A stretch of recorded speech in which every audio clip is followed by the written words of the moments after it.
का ही रूप दिया जा रहा है। तो उस इमारत में, उस जगह पर ये अब भीतर दाखिल हो चुके हैं। राष्ट्रपति अंगरक्षक जब राष्ट्रपति द्रौपदी मुर्मू को वहां पर एक बार सुरक्षित पहुंचा देंगे, उसके बाद वो वहीं पर उनकी प्रतीक्षा करेंगे कि जब समारोह पूर्ण हो जाता है तो फिर उसी तरीके से, विधिवत तरीके से उन्हें यहां से ले जाया जाएगा। देश में ऐसा कोई दस्ता नहीं, दुनिया में इस दस्ते की बड़ी चर्चा रहती है। राष्ट्रपति भवन को ही आप देख लीजिए तो 330 एकड़ में करीब वो फैला हुआ है और दुनिया में किसी भी राष्ट्राध्यक्ष का सबसे बड़ा भवन उसे माना जाता है। इतना बड़ा भवन और कहीं पर नहीं है। अब बीता स्वर्णिम युग पूरा आपको वहां पर सांस लेता हुआ नजर आ जाएगा। तो यहाँ पर जो परंपरा है वो एक सजीव परंपरा है और घोड़ों पर सवार होकर एक तरह से हम कह सकते हैं अर्पिता की वो हवा से बातें करते हैं। ये सभी न केवल अंगरक्षक बल्कि जो वो पूरी की पूरी परंपरा है, पूरी तरीके से एक सजीव परंपरा है। राष्ट्रपति द्रौपदी मुर्मू अब दाखिल हो चुकी हैं राष्ट्रपति भवन में।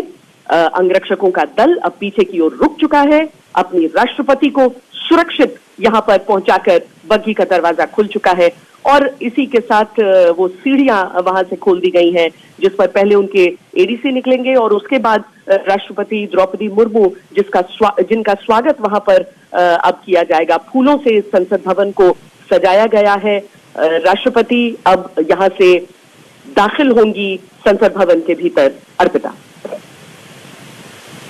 तस्वीर हम देख रहे हैं, प्रधानमंत्री नरेंद्र मोदी वहां पर नजर आ रहे हैं और द्रौपदी मुर्मू वहां पर अंदर जाते हुए। और ये बहुत ही ऐसा लम्हा वाकई जहां पर अब देखिए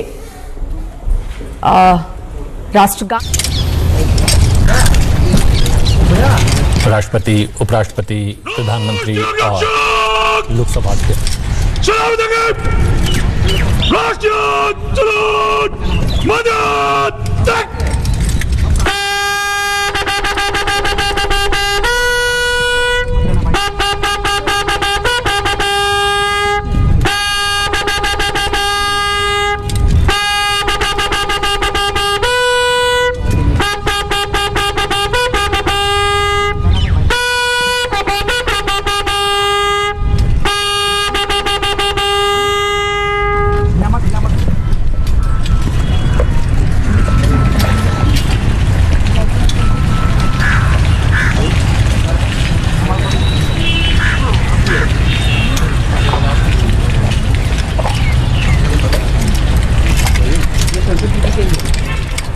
तो हर साल की तरह बजट से पहले राष्ट्रपति के अभिभाषण के साथ शुरुआत और कल 1 फरवरी को अंतरिम बजट पेश किया जाना है। उससे पहले राष्ट्रपति द्रौपदी मुर्मू अब संसद भवन पहुंच चुकी हैं। थोड़ी देर बाद यानी कि ठीक 11 बजे अभिभाषण की शुरुआत हो जाएगी और पहली बार राष्ट्रपति संयुक्त सत्र को संबोधित करेंगी। आगे बढ़ते हुए सदन पटल पर रखी जाएगी अभिभाषण की ये प्रति और इसके साथ ही ये जो मार्च आप देख रहे हैं इस वक्त राष्ट्रपति द्रौपदी मुर्मू की अगुवाई में, ये दरअसल हर साल की तस्वीर होती है अर्पिता, जिसमें संयुक्त सत्र को संबोधित करके इस बजट सत्र की शुरुआत की जाएगी।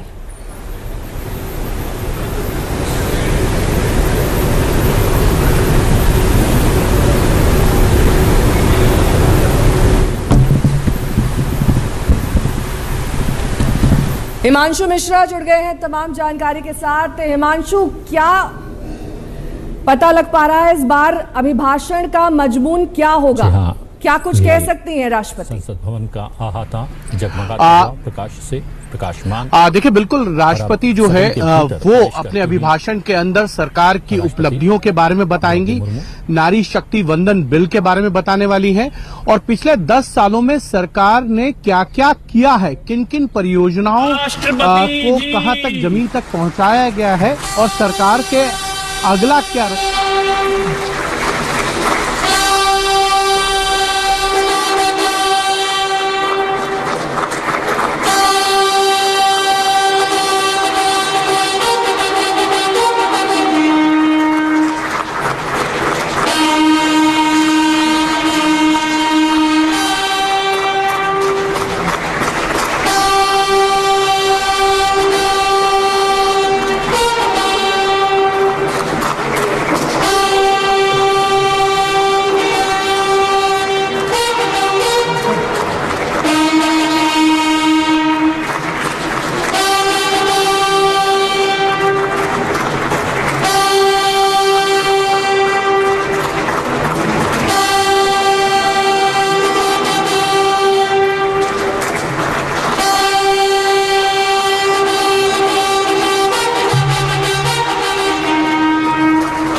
माननीय सदस्यगण, सभी का नमस्कार।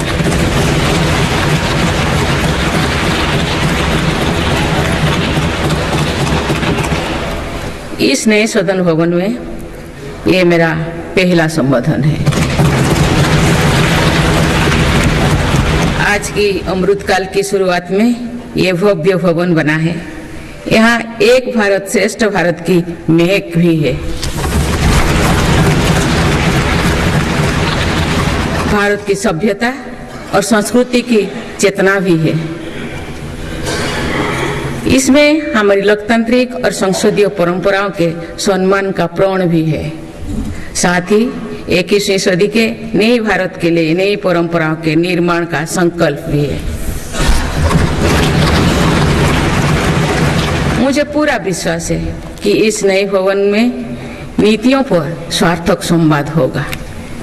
ऐसी नीतियां जो आजादी के अमृतकाल में विकसित भारत का निर्माण करेगी।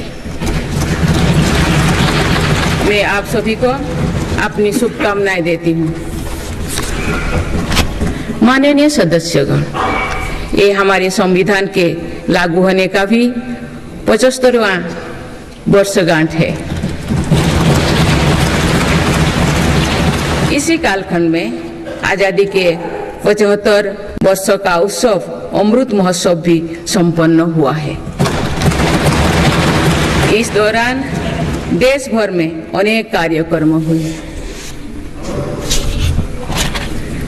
देश ने अपने गुमनाम स्वतंत्रता सेनानियों को याद किया।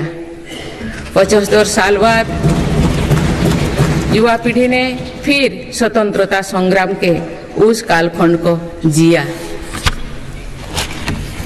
इस उत्सव के दौरान मेरी माटी मेरा देश अभियान के तहत देश भर के हर गांव की मिट्टी के साथ अमृत कलश दिल्ली लाया गया। 2 लाख से ज्यादा शिला फलकों स्थापित किए गए। 3 करोड़ से ज्यादा लोगों ने 5 प्राणों की शपथ ली। 70,000 से ज्यादा अमृत सरोवर बने। 2 लाख से ज्यादा अमृत वाटिकाओं का निर्माण हुआ। 2 करोड़ से ज्यादा पेड़ पौधे लगाया गया। 16 करोड़ से ज्यादा लोगों ने तिरंगा के साथ सेल्फी अपलोड की। अमृत उत्सव के दौरान ही कर्तव्य पथ पर नेताजी सुभाष चंद्र बोस की प्रतिमा स्थापित की गई। राजधानी दिल्ली में देश के अब तक के सभी प्रधानमंत्रियों की समर्पित म्यूजियम खोला गया। शांति निकेतन और होयबला मंदिर वर्ल्ड हेरिटेज लिस्ट में शामिल हुई।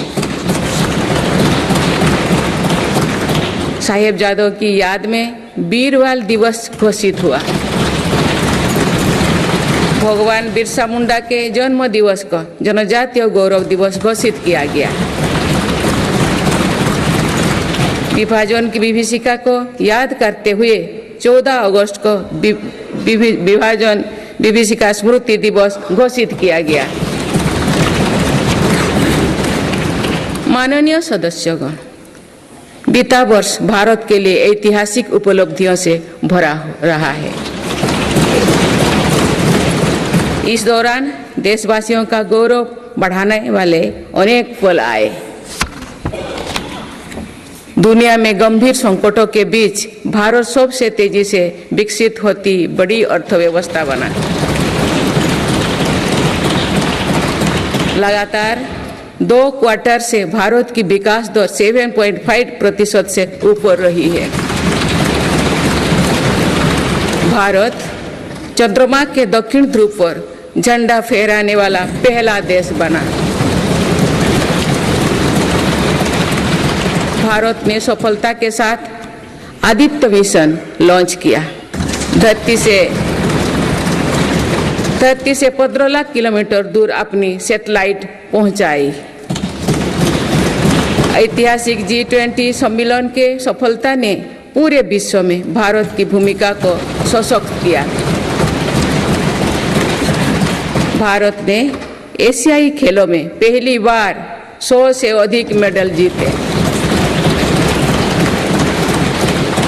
पारा एशियाई खेलों में भी 100 से अधिक मेडल जीते।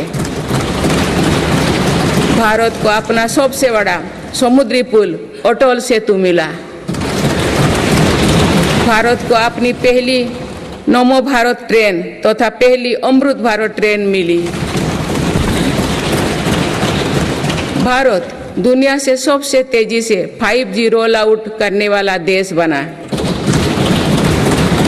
भारतीय एयरलाइंस कंपनी ने दुनिया की सबसे बड़ी एयरक्राफ्ट डील की। पिछले साल ही मेरी सरकार ने मिशन मोड में लाखों युवाओं की सरकारी नौकरी दी है।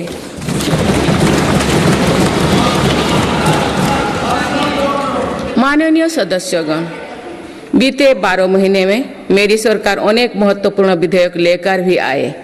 ये विधेयक आप सभी संसद सदस्यों के सहयोग से आज कानून बन चुके हैं। ये ऐसे कानून हैं जो विकसित भारत के संकल्पों की सिद्धि का मजबूत आधार है। तीन दशक बाद नारी शक्ति बंधन अधिनियम पारित करने के लिए मैं आपकी सराहना करती हूँ।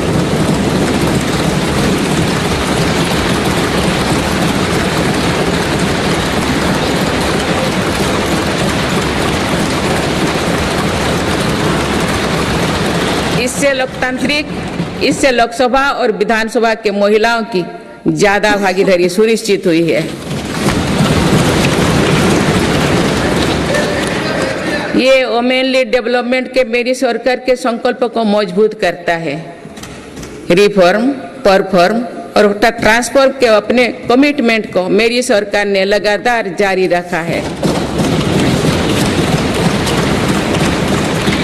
गुलामी के कालखंड में प्रेरित क्रिमिनल जस्टिस सिस्टम अब इतिहास हो गया है। आप दंड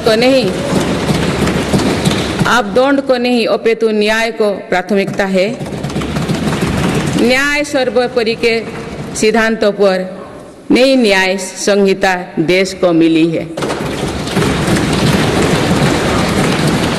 डिजिटल पर्सनल डेटा प्रोटेक्शन अधिनियम से डिजिटल स्पेस और सुरक्षित होने वाला है।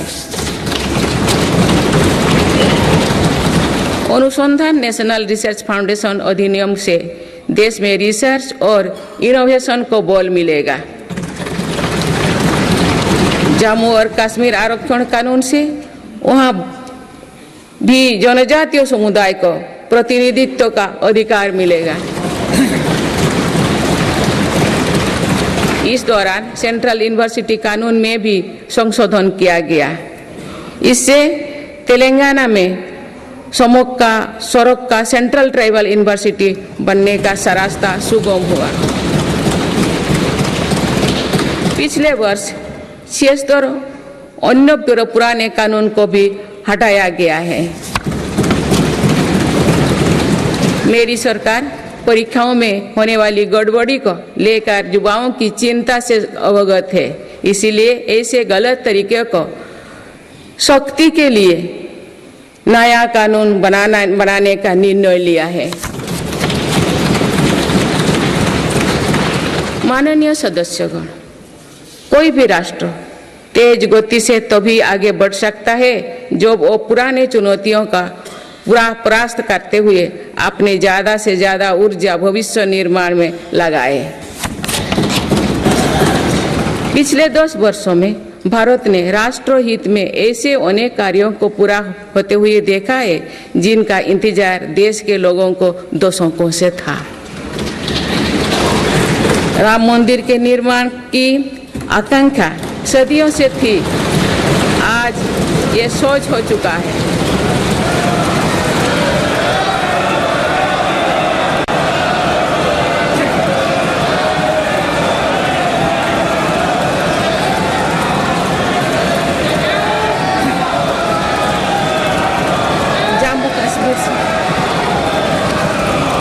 जम्मू कश्मीर से आर्टिकल 370 हटाने को लेकर शंकाएं थी, आज वो इतिहास हो चुकी है।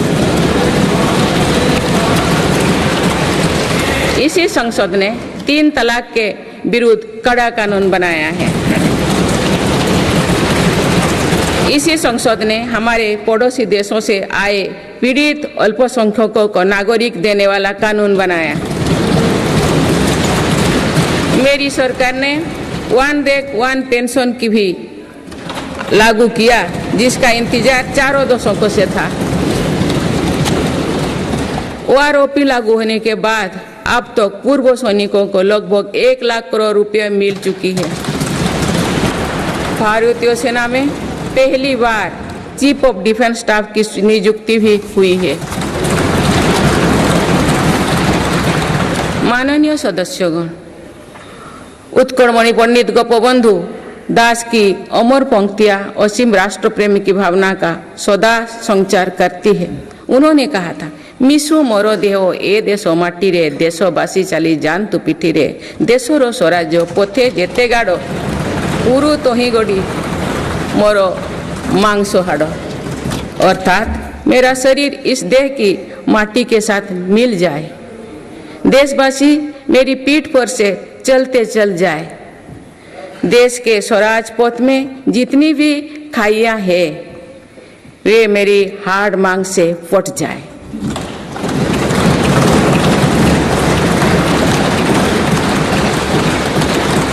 इन पंक्तियों में हमें कर्तव्यों की पराकाष्ठा दिखती है, राष्ट्र सर्वोपरि का आदर्श दिखाई देता है। ये उपलब्धियां जो आज देख रही है वो बीते 10 वर्षों की साधना का विस्तार है। हमें सभी बचपन से गरीबी हटाओ के नारे सुनते आ रहे हैं। अब हम जीवन में पहली बार बड़े पैमाने पर गरीबी को दूर होने देख रहे हैं। नीति आयोग के अनुसार मेरी सरकार के 1 दशक के कार्यकाल में करीब 25 करोड़ देशवासी गरीबी से बाहर निकले हैं।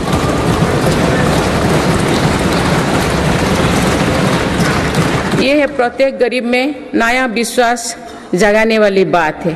जो 25 करोड़ लोगों की गरीबी दूर हो सकती है तो उसकी भी गरीबी दूर हो सकती है।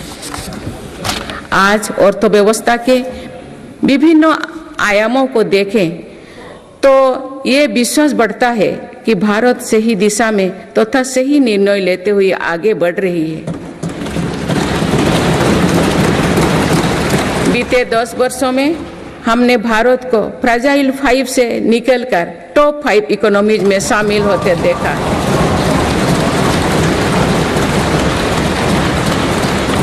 भारत का निर्यात करीब $450 बिलियन से बढ़कर $775 बिलियन से अधिक हो गया है।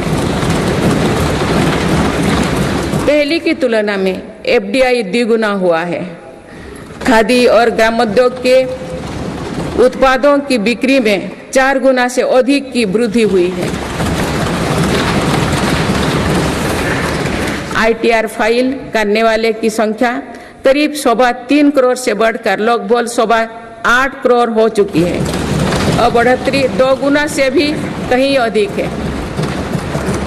1 दशक पहले देश में केवल कुछ 100 स्टार्टअप थे जो आज बढ़कर 1 लाख से अधिक हो गया।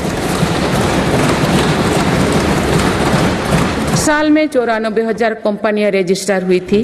पिछले वर्ष ये संख्या 1,60,000 तक पहुंच चुके। दिसंबर 2017 में 98 लाख से लोग GST देते थे, आज इनकी संख्या 1,40,00,000 है। 2014 से पहले के 10 वर्षों में लगभग 13 करोड़ वाहन बिके थे। पिछले 10 वर्षों में देशवासियों ने 21 करोड़ से अधिक वाहन खरीदे हैं। 2014-15 में लगभग 2,000 इलेक्ट्रिक वाहन बिके थे, जबकि 2023-24 में दिसंबर माह तक ही लगभग 15 लाख इलेक्ट्रिक वाहन बिक चुके हैं।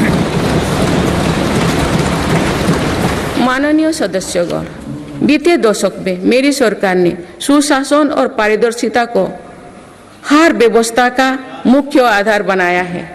इसी का परिणाम है कि हम बड़े आर्थिक सुधारों के साक्षी बने हैं। इस दौरान देश को इंसॉल्वेंसी एंड बैंकरप्सी कोड मिला है। देश को जीएसटी के रूप में एक देश एक टैक्स कानून मिला है। मेरी सरकार ने माइक्रो इकोनॉमिक स्टेबिलिटी में भी सुनिश्चित की है।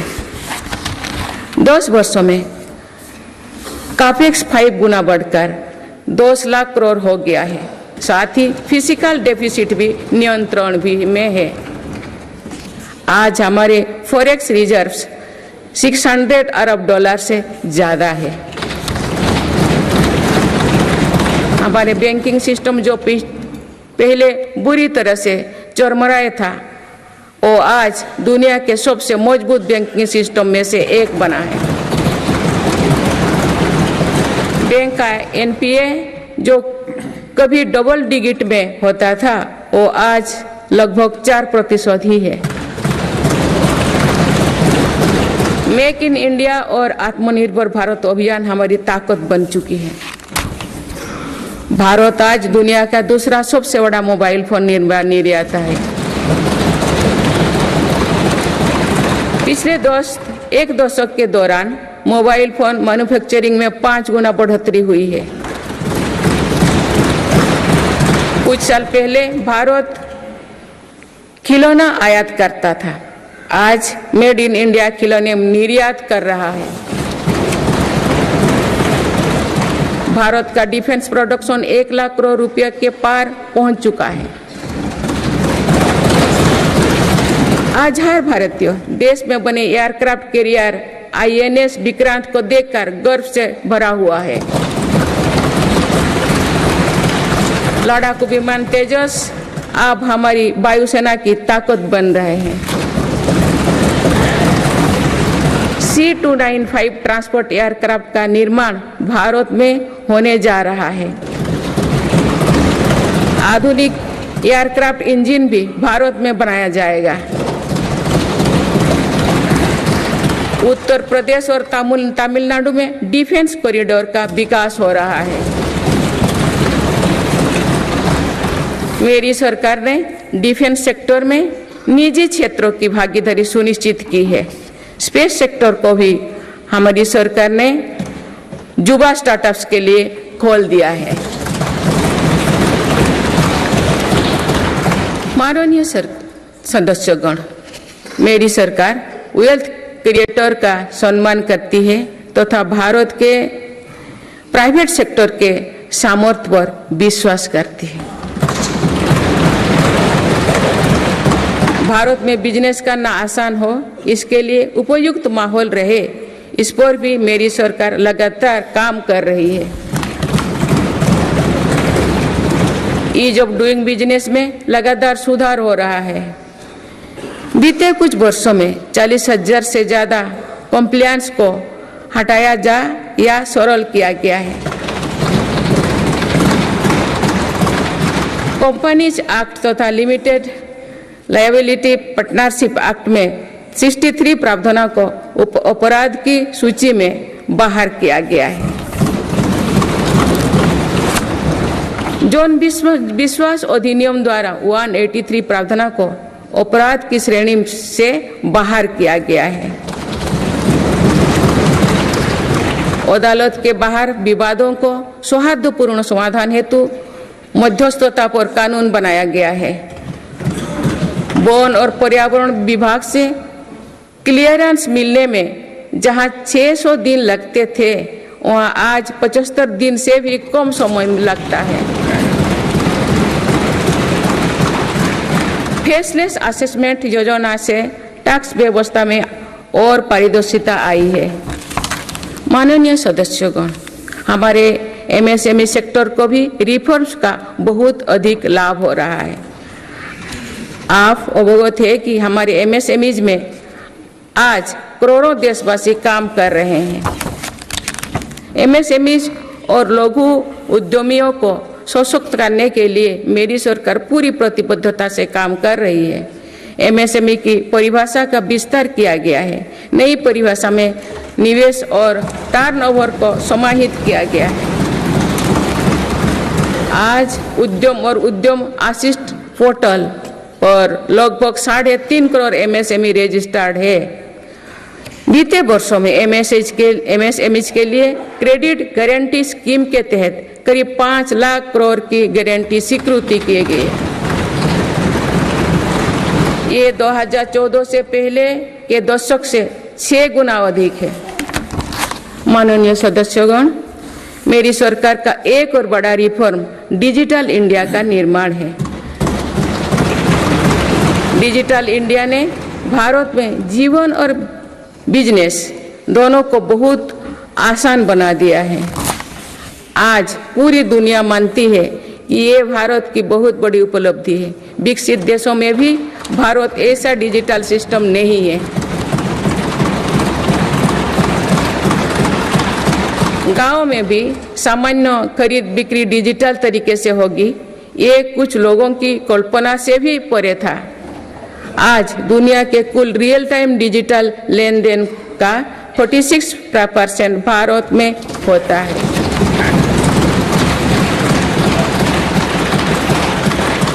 पिछले महीने यूपीआई से रिकॉर्ड 1200 करोड़ ट्रांजैक्शन हुई है।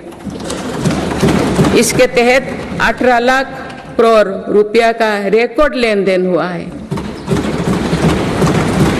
दुनिया के दूसरे देश भी आज यूपीआई से ट्रांजैक्शन की सुविधा दे रही है। डिजिटल इंडिया के कारण बैंकिंग आसान हुई है और लेन देन भी सरल हुआ है। जनधन आधार मोबाइल की त्रिशक्ति से भ्रष्टाचार पर लगाम लगने में मदद मिली है।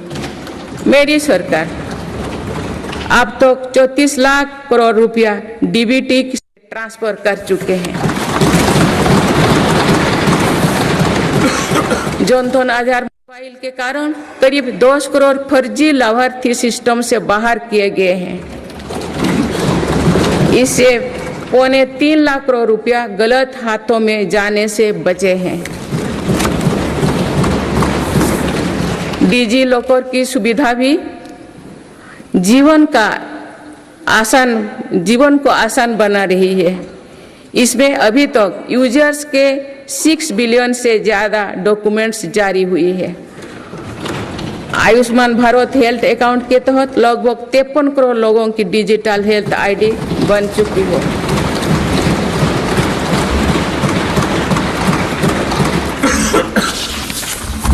माननीय सदस्यगण, डिजिटल के साथ साथ फिजिकल इंफ्रास्ट्रक्चर पर भी रिकॉर्ड निवेश हुई है। आज भारत में ऐसा इंफ्रास्ट्रक्चर बन रहा है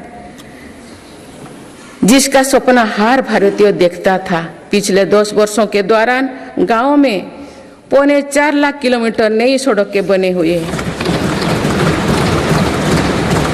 नेशनल हाईवे की लंबाई 90,000 किलोमीटर से बढ़कर 1,46,000 किलोमीटर हुई है। 4 लेन नेशनल हाईवे की लंबाई 2.5 गुना बढ़ी है। हाई स्पीड कॉरिडोर की लंबाई 500 किलोमीटर थी, जो आज 4,000 किलोमीटर है। एयरपोर्ट की संख्या 74 से 2 गुना बढ़कर 149 हो चुकी है। देश के बड़े बंदरगाह पर कार्गो हैंडलिंग कैपेसिटी 2 गुना हो गई है। ब्रॉडबैंड इस्तेमाल करने वालों की संख्या में 14 गुना बढ़ोतरी हुई है। देश को लगभग 2 लाख गांव पंचायत को ऑप्टिकल फाइबर से जोड़ा जा चुका है। 4 लाख से अधिक कॉमन सर्विस सेंटर भी खुले हैं, जो रोजगार का बड़ा माध्यम बने हैं। देश में 10,000 किलोमीटर गैस पाइपलाइन भी बढ़ाई गई है। One nation one power grid से बिजली की व्यवस्था में सुधार हुआ है। One nation one gas grid से गैस आधारित अर्थव्यवस्था को बल मिल रहा है। सिर्फ 5 शहरों तक सीमित मेट्रो की सुविधा आज 20 शहरों में है। 25,000 किलोमीटर से ज्यादा रेलवे ट्रैक बिछाई गई। ये कोई विकसित देश के कुल रेलवे ट्रैक की लंबाई से भी ज्यादा है। भारत रेलवे के 100% इलेक्ट्रिफिकेशन के बहुत निकट है। इस दौरान भारत में पहली बार सेमी हाई स्पीड ट्रेन शुरू हुई है। आज 39 से ज्यादा रोड्स पर वंदे भारत ट्रेन चल रही है। अमृत भारत स्टेशन योजना के तहत 1300 से ज्यादा रेलवे स्टेशनों का कायाकल्प हो रहा है। माननीय सदस्यगण, मेरी सरकार मानती है कि विकसित भारत की भव्य इमारत 4 मजबूत स्तंभों पर खड़ी होगी। ये स्तंभ है युवा शक्ति, नारी शक्ति, किसान और गरीब।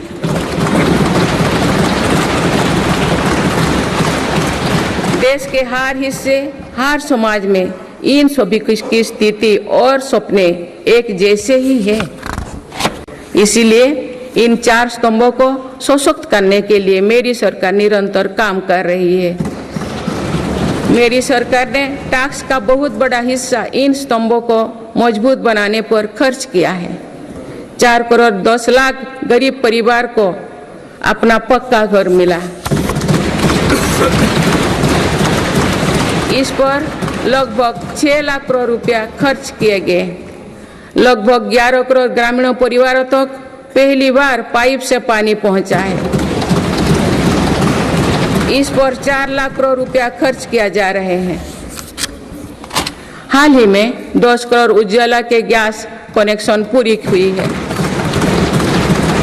आज इन लाभार्थी बहनों को बहुत सस्ती गैस भी दी जा रही है। इस पर भी सरकार द्वारा 2.5 लाख करोड़ रुपया खर्च किए गए हैं। कोरोना काल से ही 80 करोड़ देशवासियों को मुफ्त राशन दिया जा रहा है।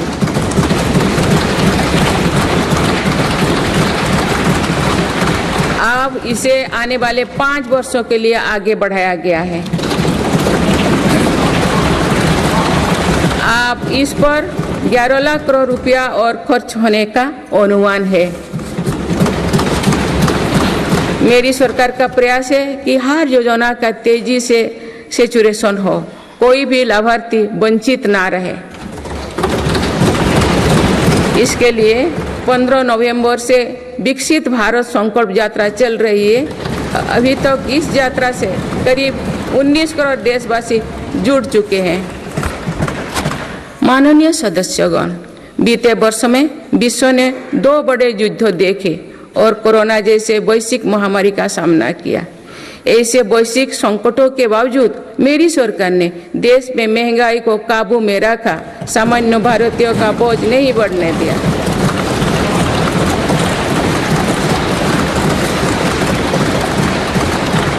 दो 2014 से पहले के 10 वर्षों में औसत महंगाई दर 8% से अधिक थी। पिछले दशकों में औसत महंगाई दर 5% रही। मेरी सरकार का प्रयास रहा है कि सामान्य देशवासी की जेब में अधिक से अधिक बचत कैसे हो।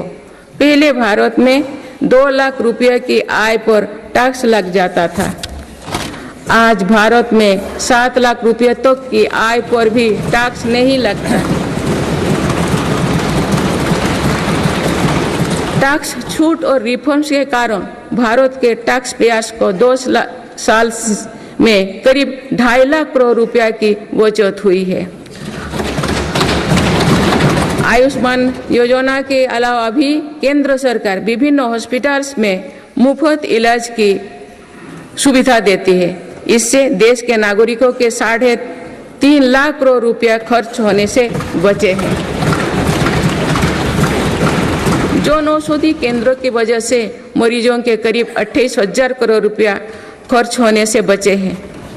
कोरोनरी स्टेंट्स घुटने के इम्प्लांट्स तथा कैंसर की दवाओं की कीमत भी कम की गई है। इससे मरीजों की हर वर्ष लगभग 27,000 करोड़ रुपया की बचत हो रही है। मेरी सरकार किडनी के मरीजों के लिए मुफ्त डायलिसिस का अभियान भी चला रही है।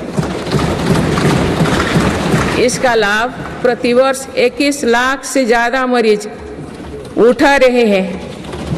इसके प्रतिवर्ष इन 1 लाख रुपया खर्च होने से बचे हैं। गरीबों को सस्ता राशन मिलता रहे, इसके लिए मेरी सरकार ने पिछले दशक में करीब 20 लाख करोड़ रुपया खर्च किए हैं। भारतीय रेल में यात्रा के लिए रेलवे प्रत्येक टिकट पर करीब 50% डिस्काउंट देते हैं। इससे गरीब और मध्यम वर्ग के यात्रियों को हर वर्ष 60,000 करोड़ रुपया की बचत होती है। गरीब और मध्यम वर्ग को कम कीमत पर हवाई टिकट मिल रहे हैं। उड़ान योजना के अंतर्गत गरीब और मध्यम वर्गों को हवाई टिकटों पर 3,000 करोड़ रुपया से ज्यादा की बचत हुई है। LED बल्ब की योजना के कारण बिजली के बिलों में 20,000 करोड़ रुपया में अधिक बचत हुई है। जीवन ज्योति बीमा योजना और सुरक्षा बीमा योजना के तहत गरीबों को 16,000 करोड़ रुपया से ज्यादा की क्लेम राशि मिली है।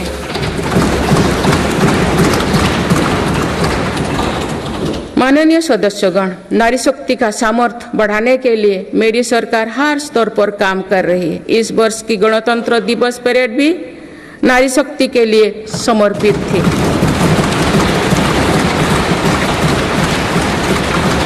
इस परेड में दुनिया ने हमारी बेटियों के सामर्थ्य की झलक देखी।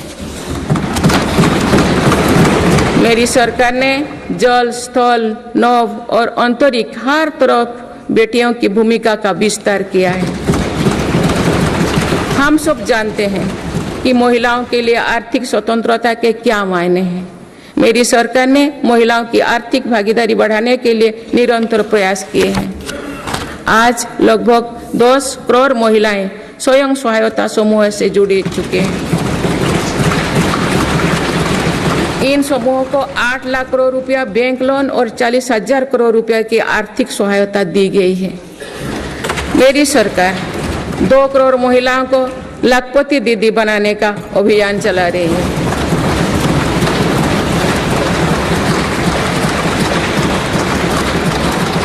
नमो ड्रोन दीदी योजना के तहत समूहों को 15,000 ड्रोन उपलब्ध कराए जा रहे हैं। मातृत्व अवकाश 12 सप्ताह से बढ़ाकर 26 सप्ताह करने से देश की लाखों महिलाओं को बहुत मदद मिली है। मेरी सरकार ने महिलाओं की पहली बार सशस्त्र बलों में परमानेंट कमीशन दिया गया है।